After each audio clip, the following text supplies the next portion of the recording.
Hi, everybody. Dhaman Mehta here, and thank you for once again joining me on my journey as I go through my favorites list on fanfiction.net. And also, this is the fourth year anniversary of me doing these videos and me doing this journey. So, thanks, this milestone. I really didn't think it would take this long, but I'm surprised. And with the number of stories I have, I'm just hoping I'll end this before the fifth year anniversary. Let's see. But yeah, so if you don't know what this 4 year journey has been so far, I read a lot of fan fiction on fanfiction.net and decided to go back over my favorites list to see if things still deserve to stay on it or not. And so far, it's been interesting. Honestly, because I was inspired to do this because I saw uh, a couple other people doing this on a different forum site that I follow, and they were doing it. And I saw some takes from them that were like, "Oh, I can't believe I was ever interested in this kind of story." Like back then, like going through some of their earlier stuff, and I thought like since I've been reading for so long, and I do remember some of my early, so I was uh, expecting a lot more cringe or like basically I was expecting to hate a lot more of the stuff than I did. Um, like honestly, I've really been surprised by how little embarrassment going through this list has brought me. Really, like, has there been some? Yeah, there's been a few, but I would say honestly, less than 10. The stories have really, like, I can count them on my hand on like my fingers, that of stories that have really like embarrassed me or been so abhorrent that I'm like, why would I have ever liked this? The majority of these stories that have fallen off have been things that have just like, stories that I guess I favorited just because I liked the concept so much or I was really into it at the time, and then these stories just never continued enough to become something worth substantially revisiting. And that's been the majority of the cuts that I feel that I've made. But yeah, so let's dive in to this 4 year anniversary video. We got 8 stories for you for this video, and as always, I'll leave links in the description down below, and summaries will be there as well, and I'll be putting them up on the video so you can see that. So you could read the stories for yourself. But let's dive in for this first one, which is "Proof of Existence" by Chunk 127. Sorry, and this is a Buffy the Vampire Slayer story. It's a story in the Buffy the Vampire Slayer, at least on fanfiction.net. It's called a YAHF fic, yet another Halloween fic, because the whole concept is during the Halloween of I think it's season 1. Basically, that was an episode where everybody turns into their costumes for a bit and gets like memories and stuff like that. So that's a common common concept for you know fanfic writers, especially the ones that I've come across, for Xander to get like a power up and like do something. So this one is where Xander dresses up as Solid Snake from the Metal Gear series, and he gets a whole bunch of memories and abilities because he gets Snake's like CQC and stuff like that. But it also turns out Snake was a fan of Buffy the Vampire Slayer, the TV show, in his universe. So Xander now also has memories of the TV show. This story gets decently far, enough that I would consider it like a season in its own right, plus a few episodes of a second season if this was like a TV show. So it definitely satisfies from a narrative perspective. Like you'll get an arc and you'll get some conclusions. And what's also interesting is it's funny how little the fact that he dressed up as Snake as opposed to any other super soldier that happened to watch the show like matters. As like basically all that matters is the fact that he has future knowledge, like the fact that he has like Snake's CQC ability or stuff like that, that's really like unimportant. And basically becomes pointless because like none of his stuff actually really comes in, and it all just becomes about the fact that okay, he got a soldier, so he got like skill upgrade, but what really is important is the future knowledge. And the future knowledge that Xander uses it really well. He immediately starts like changing a bunch of fates and building up his own like cast and like collection of people at the Hellmouth a lot sooner than the show, obviously, but also like drawing himself a new collection while also, because of his actions, drawing in the eyes of new baddies and new things into the mix. I think the story handles the issue of Xander trying to make things better while other people getting into the way rather well, and it keeps it from just being a simple fix it fic and walk in the park because the people that Xander's fighting against are very big, very thing. They're not going to take things lying down.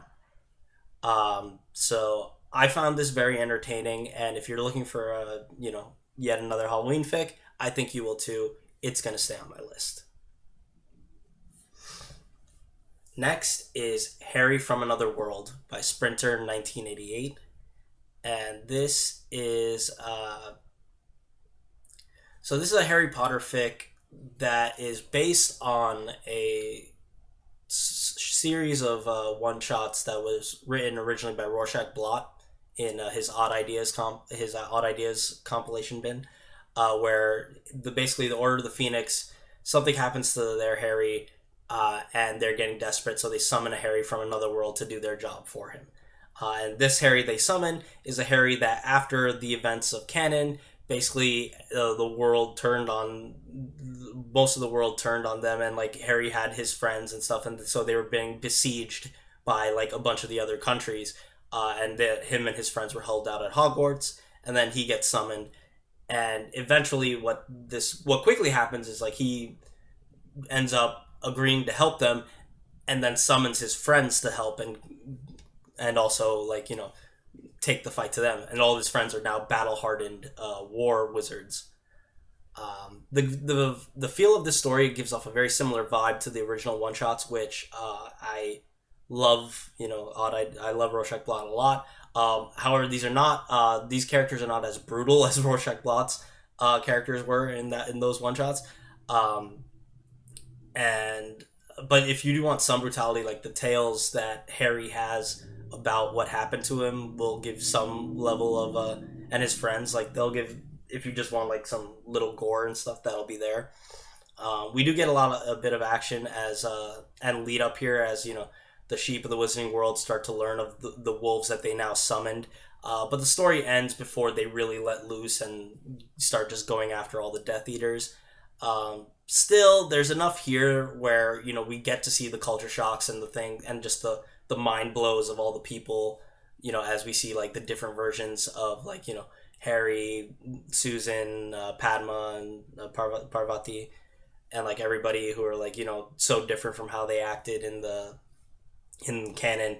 So I think it succeeds really well against this point. It doesn't have as much narrative satisfaction as you may want, but it's still decently written and decently interesting. It's going to stay on my list. Number 3 is King of the Changelings by sakurademonalchemist. And this is a simple story where Naruto learns the summoning jutsu by an inattentive Anko, but doesn't sign a contract, and so just does it and ends up making a contract with the Changelings from My Little Pony. And this is just a simple, fun, breezy story that never really sticks on any one plot point for very long. Just like keeps, by that I don't mean that it jumps and forgets plot points. It wraps things up for each plot point very quickly. And it just has a really nice, relaxing vibe with a bunch of gags thrown in for good measure. But in that same vein, it's so light and stuff that it's not something that I would see anybody seeking out, like purposely looking for, like, oh, this fic is something you like, I want to go for and look at.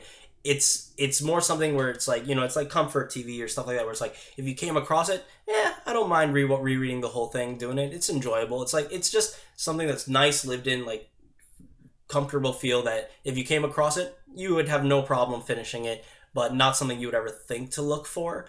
So that nice, comfortable feeling this and like feeling of I have no problem rereading this again and again if I happen to stumble across it is why I'm gonna keep this on my list.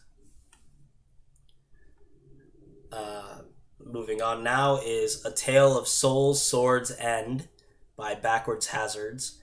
And this is a Soul Calibur Fate Stay Night crossover where Zeltrek, wizard who can go to parallel universes and does basically is the Deus Ex Machina for entertainment in the Fate like fan universe. Basically wants some entertainment and so sends Shiro to the world of Soul Calibur in the name of feeding the harem.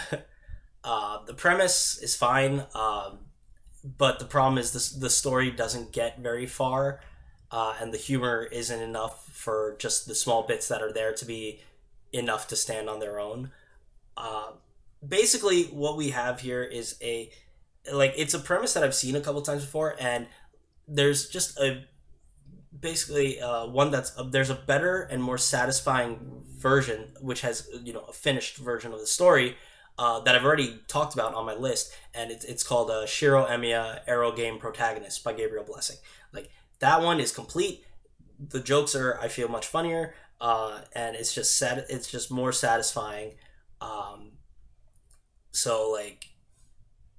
Granted, that's never a reason to just ignore it. I say that not because normally, because there are other stories where I've had this is a better version than this. That doesn't mean that automatically kicks it off. It's just this does not satisfy. What I'm saying here is just this by itself does not this story is not going to satisfy or really grip you for any reason. And if you want if you still want this kind of niche, go read that other story, Shiro Emiya Arrow Game Protagonist. So for that, this is going to fall off my list.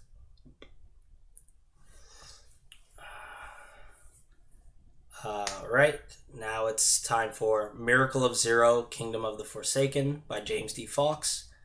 And this is a Familiar of Zero crossover with Fate Stay Night, where Louise summons Shiro as her familiar instead of Saito. I'm pretty sure I've had a few stories with this premise on my list. I don't know if they've already come or if they're gonna still, but I know I've had a bunch of this particular one. This one gets extra points for breaking past the whole tsundere, Louise beating her familiar section pretty damn quickly. Even though I understand that section needs to be there, because if it's not, that's not Louise. She's not a character that would immediately just cow herself to her familiar, or even treat her familiar as a human being right off the bat just because of her pride. That's not something that would happen. I get it. But the faster it can get out of the way, the better. And this story gets rid of that section very quickly because, as I've said, I hate that whole dynamic. And, I do like this story. It gets to the end of season 1 of the show with the whole battle at Tarbes, and showed plans to continue the war arc before the author stopped updating. So, you have the season of the anime's worth of narrative here. So that's great, and Louise shows Louise's growth along with Shiro's early arc are both really interesting. To give this a recommend, I will just say the thing is, unlike most stories where I've seen this kind of thing, well, not most, but the majority of stories that I do for this series, there's not really much humor here. I don't think there's really any. Maybe a little, but not.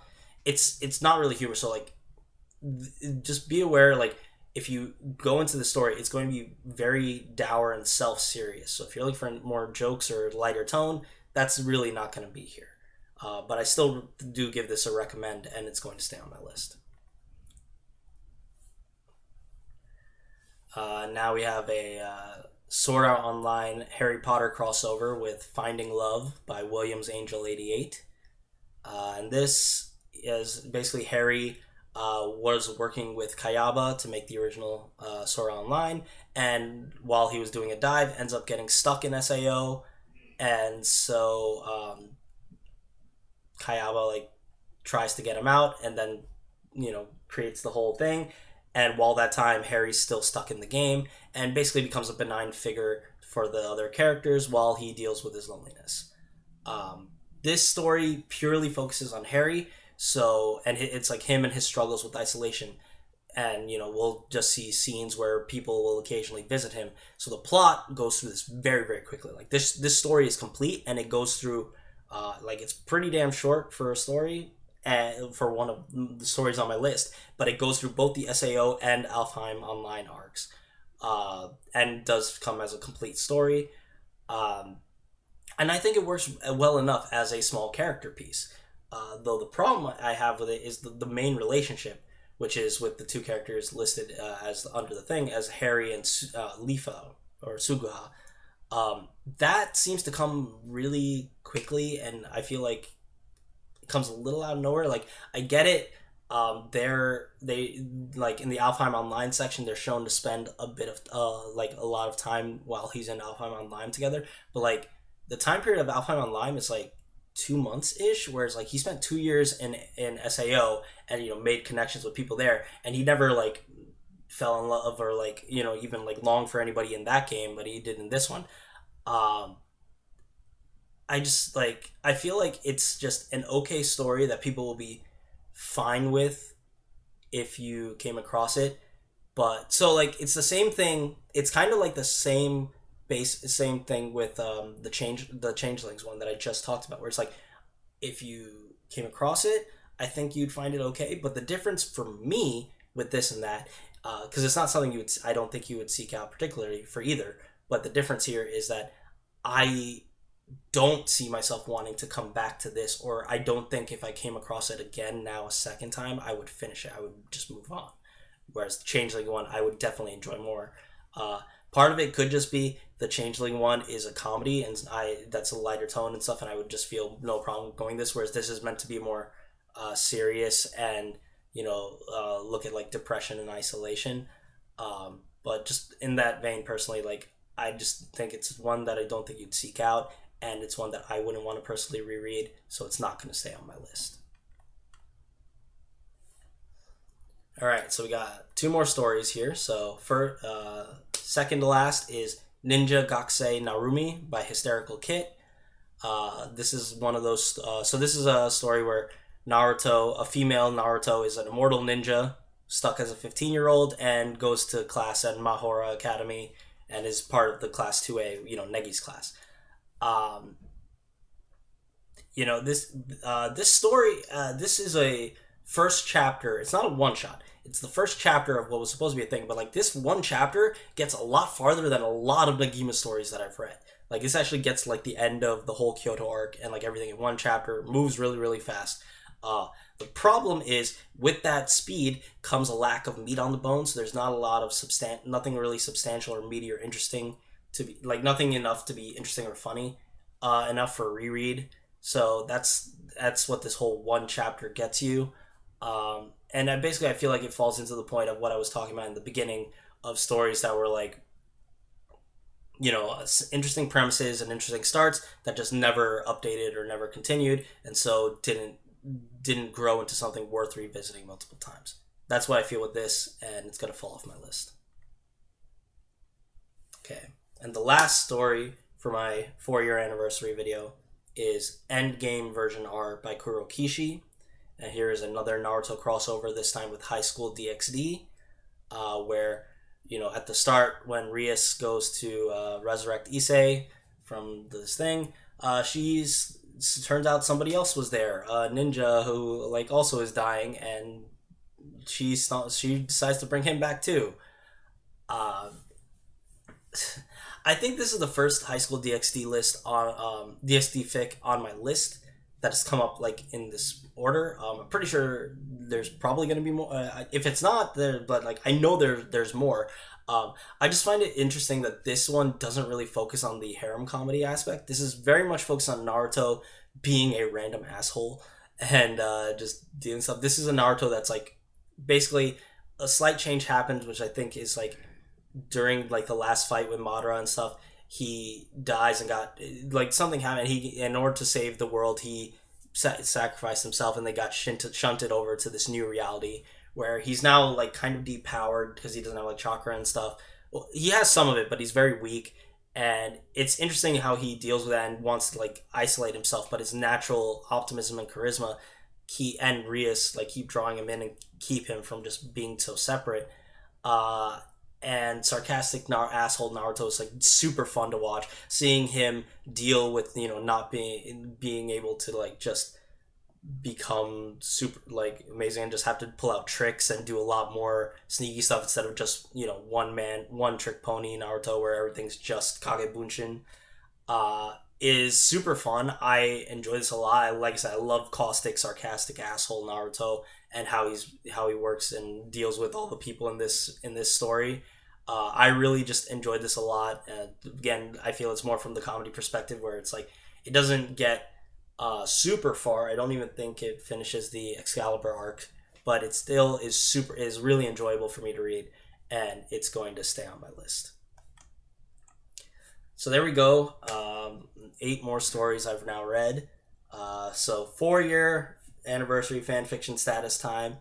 I have now read 922 stories, and 434 of them have stayed on my list. So that tells you, like I've read a lot of stories. Like I'm sorry, it's like it takes long. I've got I think a little over 320 stories left to go, so I'm hoping I'll be done before the 5th-year anniversary. But again, my pace has been slower since the first year, so we'll see.